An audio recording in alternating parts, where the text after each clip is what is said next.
যেখানে এক ধাক্কায় 9 ডিগ্রি নিচে নেমে গিয়েছে কলকাতা তাপমাত্রা। হাড় কাঁপানো শীত অনুভব করলো কলকাতা থেকে বাংলা শুরু করে সমস্ত রাজ্য। ভেঙে গেল বিগত কয়েক বছরের সকল রেকর্ড। একই অবস্থা পশ্চিমবঙ্গের উত্তরবঙ্গ এবং দক্ষিণবঙ্গে। সোমবার রাত থেকে মঙ্গলবার ভোর পর্যন্ত শীতের অনবদ্য অভিজ্ঞতার সাক্ষী থাকলো বাঙালি। সোমবার বিকেলেই বাংলার 8 জেলায় কোল্ড অ্যালার্ট জারি করেছে আবহাওয়া অফিস। বাঁকুড়া, পূর্ব ও পশ্চিম বর্ধমান, বীরভূম, দক্ষিণ ও উত্তর দিনাজপুর, মুর্শিদাবাদ, নদিয়াতে আগামী কয়েকদিনের মধ্যে তাপমাত্রা স্বাভাবিকের থেকে 5 থেকে 6 ডিগ্রি নিচে নামতে পারে বলে জানিয়েছে আলিপুর আবহাওয়া দফতর। আরও শক্তি বাড়তে পারে উত্তরে হাওয়া এবং রাতের দিকে বাড়বে কাঁপুনি। সব মিলিয়ে শীত নামবে ফুল পারফরমেন্সে। চারিদিকে থমথমে আবহাওয়া। এক ধাক্কায় 9 ডিগ্রি নিচে নেমে গিয়েছে কলকাতার পারদ। অভিষেকের কাছে চলে যাবো। অভিষেক, ঠিক কতটা হাড় কাঁপানো শীত সেখানে? সাধারণ মানুষ ঠিক কি করছেন এখন?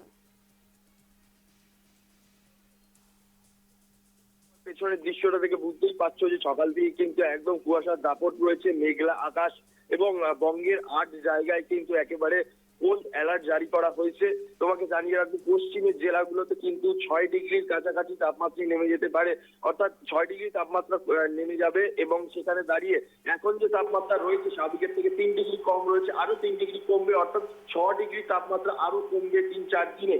এবং তোমাকে জানিয়ে রাখবো, আজ কিন্তু কলকাতার যে তাপমাত্রা রয়েছে তা কিন্তু একেবারে 10 ডিগ্রির একেবারে দোরগোড়ায় দাঁড়িয়ে রয়েছে এবং স্বাভাবিকের থেকে সর্বনিম্ন এবং সর্বোচ্চ দুই তাপমাত্রাই কিন্তু স্বাভাবিকের থেকে অনেকটাই কম রয়েছে। এবং তোমাকে যেমন আমি বলছিলাম, পশ্চিমের জেলাগুলো মোট 8 জেলায় কিন্তু ইতিমধ্যেই ঠান্ডা, কনকনে ঠান্ডা পড়েছে এবং সেখানে দাঁড়িয়ে কিন্তু আরো 6 ডিগ্রি তাপমাত্রা মোট কমে যাবে বলে জানা যাচ্ছে। এখন 3 ডিগ্রি কমেছে, আরো 3 ডিগ্রি কমবে এবং দক্ষিণবঙ্গের একাধিক জায়গায় যেরকম এই পরিস্থিতি, সেরকম কিন্তু উত্তরবঙ্গের পার্বত্য অঞ্চলগুলোতেও কিন্তু তোমাকে জানিয়ে রাখবো কনকনে হাড় কাঁপানো শীত রয়েছে এবং তার সাথে তুষারপাত এবং বৃষ্টিপাতেরও সম্ভাবনা রয়েছে পার্বত্য অঞ্চলগুলোতে। এবং কলকাতার কথা যদি বলো, সকাল থেকে কুয়াশার দাপট, রোদের দেখা নেই এবং হাড় কাঁপানো ঠান্ডা, মানুষ ঘর থেকে বেরোতে পারছে না এবং সেখানে দাঁড়িয়ে একটা শীতল হাওয়া কিন্তু একেবারে প্রবেশ করছে। সেই শীতল হাওয়ার প্রভাবেই কিন্তু এই শীতের প্রভাব এমনটাই জানা যাচ্ছে এবং সামনে মকর সংক্রান্তি, সেই কারণেই এই শীতল হাওয়ার দাপট। পাশাপাশি তোমাকে জানিয়ে রাখবো যে আরো একটা বিষয়, তা হলো যে যারা বাচ্চা এবং বয়স্ক রয়েছে তাদের কিন্তু বারবার চিকিৎসকরা সতর্কতা অবলম্বন করতে বলছে, কারণ এই যে মাঝে সাঝে একটু গরম আবহাওয়া, তারপর আবার দেখা যাচ্ছে একদম হাড় কাঁপানো শীত, সেখানে দাঁড়িয়ে আবহাওয়া চেঞ্জ বা আবহাওয়া পরিবর্তনের কারণে কিন্তু একটা শ্বাসকষ্ট থেকে শুরু করে বিভিন্ন ধরনের সর্দি, কাশি এইরকম রোগ হওয়ার কিন্তু একটা সম্ভাবনা রয়েছে। সেই কারণে বাচ্চা এবং বয়স্কদের খুবই সতর্কতা অবলম্বন করে গরম জামা পরে থাকার কথা বলা হচ্ছে। পাশাপাশি এই যে কুয়াশার দাপট রয়েছে সেটা কিন্তু সকালে যেরকম দেখা যাচ্ছে এবং রাতেও সেরকম একই দৃশ্য দেখা যাচ্ছে। একদম সামনের মানুষকে কিন্তু একেবারেই দেখা যাচ্ছে না, এতটাই কুয়াশার দাপট। এবং দেখতেই পাচ্ছ আমার পেছনের দৃশ্যটা, যেখানে দেখা যাচ্ছে যে সকাল থেকে কিন্তু রোদের দেখা নেই এবং হাড় কাঁপানো ঠান্ডা। কলকাতা থেকে শুরু করে পশ্চিমের যে সকল জেলা আছে, বাঁকুড়া, বীরভূম, পুরুলিয়া, ঝাড়গ্রাম ইত্যাদি জায়গাতেও কিন্তু হাড় কাঁপানো ঠান্ডা। কলকাতার থেকে আরো 3 ডিগ্রি তাপমাত্রা কম থাকবে পশ্চিমের জেলাগুলোতে এবং আরো 3-4 দিনে কিন্তু আরো 3 ডিগ্রি তাপমাত্রা কমবে। এখন কিন্তু সর্বোচ্চ সর্বনিম্ন তাপমাত্রা স্বাভাবিকের থেকে কম রয়েছে, আরো 3 থেকে 4 ডিগ্রি তাপমাত্রা কমবে বলে জানা যাচ্ছে এবং পশ্চিমের জেলাগুলোতে মোট 6 ডিগ্রি তাপমাত্রা কমবে, অর্থাৎ এখন 3 ডিগ্রি এবং পরবর্তীকালে 3 ডিগ্রি। এবং উত্তরবঙ্গের ক্ষেত্রেও কিন্তু একই পরিস্থিতি থাকবে, হাড় কাঁপানো ঠান্ডা এবং পর্যটকদের জন্য একটা দারুণ সময়, কারণ শীতের সময় পর্যটকরা প্রচুর জায়গায় ঘুরতে যান, তাদের পক্ষে ভালো। তবে বাচ্চা এবং বয়স্কদের সতর্কতা অবলম্বন করার কথা বারবার বলা হচ্ছে। পাশাপাশি আমরা যেই ছবি দেখতে পাচ্ছি প্রতিনিয়ত, দার্জিলিং থেকে যে খবর উঠে আসে, যেই ছবি পর্যটকদের মাধ্যমে বা একেবারে রিপোর্টারদের মাধ্যমে আমরা দেখতে পাচ্ছি যে সেখানে বৃষ্টিপাত হচ্ছে, হালকা তুষারপাতেরও দেখা মিলছে। ঠিক এই ধরনের বৃষ্টিপাতের পূর্বাভাস কি রয়েছে কলকাতা সহ দক্ষিণের জেলাগুলিতে? সেইভাবে বৃষ্টিপাতের সম্ভাবনা না থাকলেও ঘন কুয়াশার দাপট যেরকম থাকছে এবং আরো কনকনে ঠান্ডা, এবং গতকাল রাতেও আমরা দেখেছি একেবারে হাড় কনকনে ঠান্ডা, যেখানে কিন্তু প্রচুর মানুষ ঘুমাতে পারেনি ঠিক করে রাতের বেলা। রাতে তাপমাত্রা কিন্তু আরো কমে যাচ্ছে।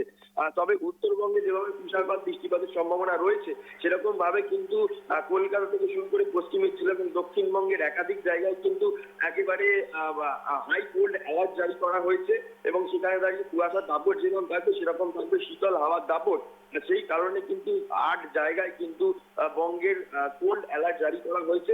কলকাতা বাদ যাচ্ছে না, কলকাতাতেও হাড় কাঁপানো ঠান্ডা, এবং পাশাপাশি তোমায় জানিয়ে রাখবো যে নদীর পার্শ্ববর্তী যে সকল অঞ্চল রয়েছে সেখানে কিন্তু প্রচুর হাওয়ার দাপট রয়েছে। আর এই যত হাওয়ার দাপট বাড়বে তত কিন্তু একটা হাড় কাঁপানো শীত আমরা অনুভব করব, এবং মকর সংক্রান্তির আগে কিন্তু এই আবহাওয়া চলতে থাকবে। কবে এই আবহাওয়া পরিবর্তন হয় সেটাই এখন দেখা।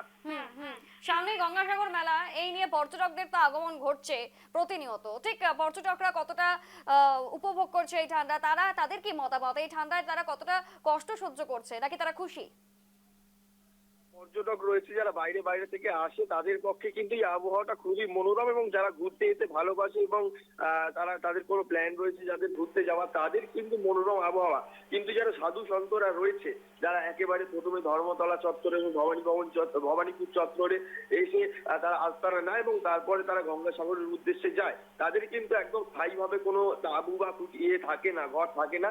অস্থায়ীভাবে তাদের বিভিন্ন তাঁবু করে দেওয়া হয়, এবং তারা ধর্মতলা চত্বরে থাকে। এবং যেহেতু ধর্মতলা চত্বর একেবারে নদীর পার্শ্ববর্তী অঞ্চল, সেখানে কিন্তু হাড় কাঁপানো ঠান্ডা রয়েছে, এবং তাদের ভোগান্তির মুখে পড়তে হচ্ছে, কারণ এত ঠান্ডা সেখানে দাঁড়িয়ে কিন্তু তাদের এই অস্থায়ী তাঁবুগুলোতে থাকতে খুবই অসুবিধা। এবং পর্যটকদের ক্ষেত্রে একদিকে ভালো, আবার অনেক পর্যটকরা রয়েছে যে এতটাই শীত সেখানে দাঁড়িয়ে তারা ফিরে আসতে বাধ্য হচ্ছে উত্তরবঙ্গ বা দার্জিলিং এইসব জায়গা থেকে।